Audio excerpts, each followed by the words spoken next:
Thank you for staying with us. Now, the armed robbery attack in Gateway Polytechnic, ICT, in Ogun State has resulted in the death of a student, just as 9 others sustained injuries from sporadic shots and female students allegedly sexually molested. The students of this school revealed that robbery attacks have become a recurring problem for the past 2 weeks. The level of the insecurity around the institution calls for urgent attention from the school management as students now live in fear and uncertainty. The Alumni Association of the Polytechnic also suggested a declaration of a state of emergency on security and curfew from 6 a.m. to 7 p.m. around Remo North local government in the state. In a swift reaction, operatives of the Ogun State Police Command have arrested 5 new suspects in connection with the recent robbery attacks and killings in some parts of the state, particularly in the Gateway Polytechnic, Sakwade. Well, joining us to talk more on this development is SSA on Public Communications to Ogun State Governor Dare Odufowokon. Dare, good morning. Good morning. It's good to have you on the program. We'll need you to clear the air on what really is happening along that axis where the school is. We've seen videos of students saying that actually this is not the first time incidents like this have happened, but it seemed this one was just different, especially perhaps the number of victims with regards to this. But talk to us how it is a school environment is not seemingly safe. Thank you. First and foremost, we need to understand the fact that the Gateway Polytechnic Sakwade is an off-campus institution. It is not as if these things happened in a school hostel or something. However, it's unfortunate that it happened. The government of Ogun State is quite sympathetic to the victims, and a lot has been done and is being done to ensure that we don't have such situation again. The idea or the notion that students probably have been targeted is actually wrong. It's a criminality like any other one that will happen elsewhere. This last one, there was one before then, and it was robbery along the express. The school is located in Sakwade, which it's a meeting point of about 3 other towns. 3 towns. Sakwade itself is not a town, it's just a location. Ode, Remo, Ishara, Ipara. You know, just like having a place where they all met. Vulnerable? And right on the highway, if you must know. It's right on the highway. So that environment, a robbery on the highway, a robbery in any other part of the town, could have students living in such areas.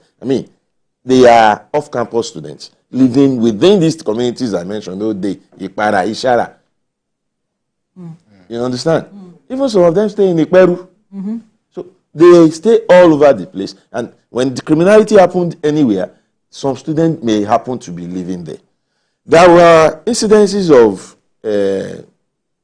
other criminalities like forceful obtainance of phones and all that. There were issues of breakery and entry. I remember very recently that, also, that there was a time some hoodlums forcefully collected the phone of some students. And the police was alerted. They ran into the bush.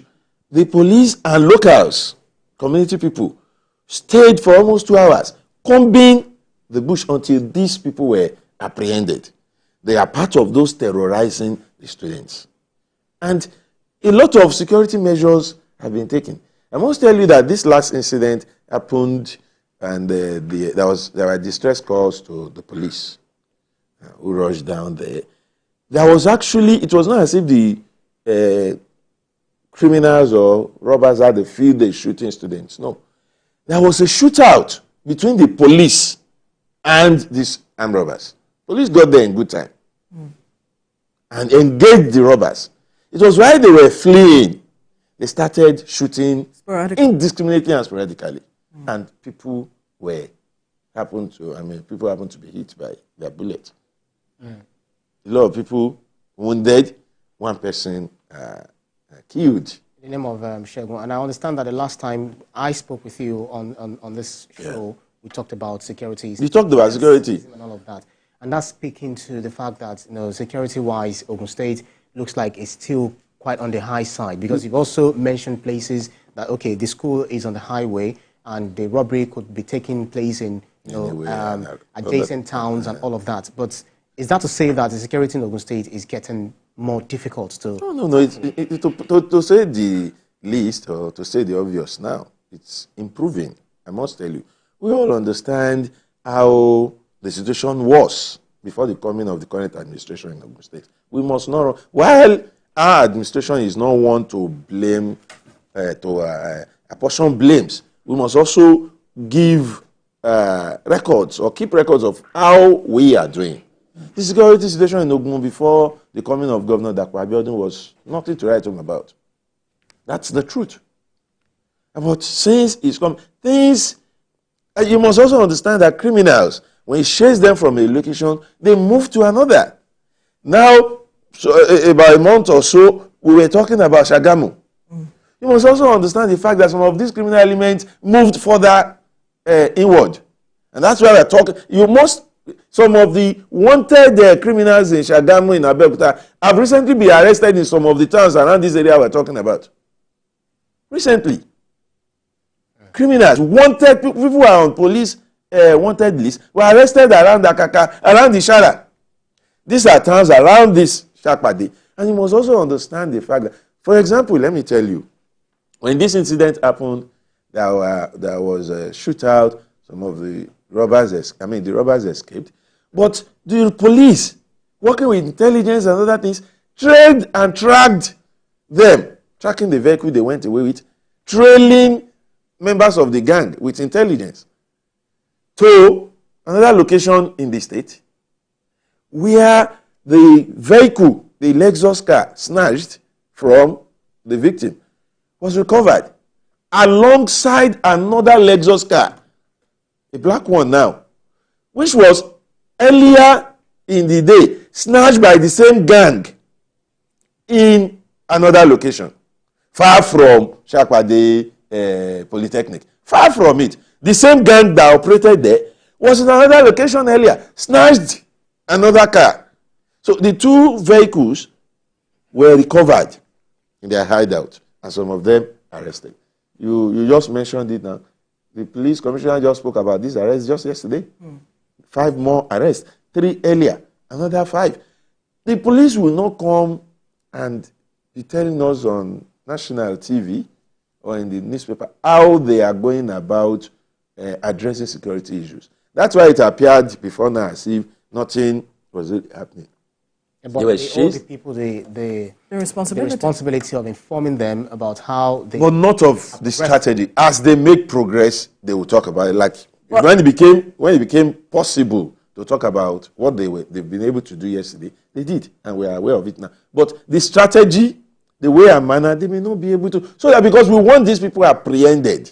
But knowing how vulnerable the institution is, one would expect that government will put extra measures in place to secure the students against what it is doing now. Let me tell you, as I speak with you now, you can check these facts. Not less than 8 patrol vehicles of the police are stationed in that axis. Patrolling. We are not saying what the government is doing now, but before now, knowing how vulnerable that is. That's exactly what, see, before now, right? Not less than 3-4 police patrol vehicles are in that area. I am from that axis. I can tell you this. Aside that, the Ogun State, you see, the government is not in total control of the police. Absolutely. Nor the army. But do you know we have other security measures in Ogun State? A lot of it. A number of it that have also been empowered to help with the security of that axis. But until we find a way of matching the firearms these criminals go about with, we'll keep needing the police and other government security agencies. Until, even at a point, the whole Ogun State now have a security network that encompasses all security agencies. And the governor meets with them regularly. You have the access to the police commissioner. Call him and find out. You can call the DSS director in the state. That we are saying the government mix with them regularly. Almost on. In fact, I don't want to begin to, because of the concern for Ogun State with its proximity to it's the gateway state. Even fleeing criminals from other states we may want to, pass through in the process, operate. That is why we are on our toe. You can't pass from Lagos anywhere without passing Ogun State. If you face Lagos from Oyo, you must pass Ogun. Even from neighboring Benin Republic. So you can see the location. Exactly. That is something we must always consider when we talk about security, criminality in Ogun. Right. Most of these people don't live in Ogun State. They don't, most time, their main target is not even in Ogun State. But because Ogun is a place they will pass through, because at times they feel that having operated in some other places, they can hibernate for a while in Ogun. But we've been saying this and they know now. There is no criminality that has happened that the security agencies in Ogun don't get to the root of it. You can mention one for me. And anyone that is yet to be resolved, I can assure you, without the opportunity of being able to expatiate, that work is on it, and the people involved will be nabbed. That's also, emphasizing the point that, being the gateway state, all the borders need to be, well manned. Now the students are off campus, for the next 2 weeks, according to the school management. So what happens after 2 weeks? Because the new entrants are now forced to, go online. Actually, to go online for lectures, lectures and all of that. Well, what about the staylights? So the way we call them. So after 2 weeks, what happens? What measures do you think? We're not waiting for 2 weeks before we do the needful, because it's the needful. These are students. For them to learn appropriately, they must be comfortable. They must have no fears of security breaches and the like. The government is on its toes. The security agents, like I told you, additional police team is now on ground there. And it's not a one-off thing. The DPOs of the police division in Remo and that one in the one in Ishara are working together, collaborating with the support and interest. I must use the word interest from the CP. For how long would that be there for? It is a permanent. We are looking towards a permanent solution. Whatever needs to be done to secure that area. The traditional rulers, Yalayo de Ofoderemo, the Odemo of Ishara, the Oba in Ikpara, are also collaborating with the government. Governor Abiodun is one that believes in total solutions. It's not about just what can we do. We bring in police and then after a while maybe the security will relapse again and we have it. No. Community policing now. You are the traditional rulers in that area. What do you think we can do to ensure we don't have criminal elements hibernating among us? What are the modus operandi of you taking tenants into your houses? Can we know the people living in your communities? Do you know them? The kings, the chiefs, the elites of each town are now galvanized by the government. Come, let's do this together. The government will be, it will not be in your town, in your villages, in your communities every time. It is time for us to have a system that can allow all of us to go to bed and sleep well. And that is exactly, that answers the question. It's after 2 weeks, are we having the usual, okay, let's mobilize security for a while? No. And that is why the school management felt that, look, let's have you go home for a while. We need to, it's a thorough, the police commissioner is involved, the director of DSS, everybody, even local vigilantes, hunters group, and everybody that can volunteer something meaningful in this fight against criminality is being carried along. All right, we need to quickly go on a break. When we return,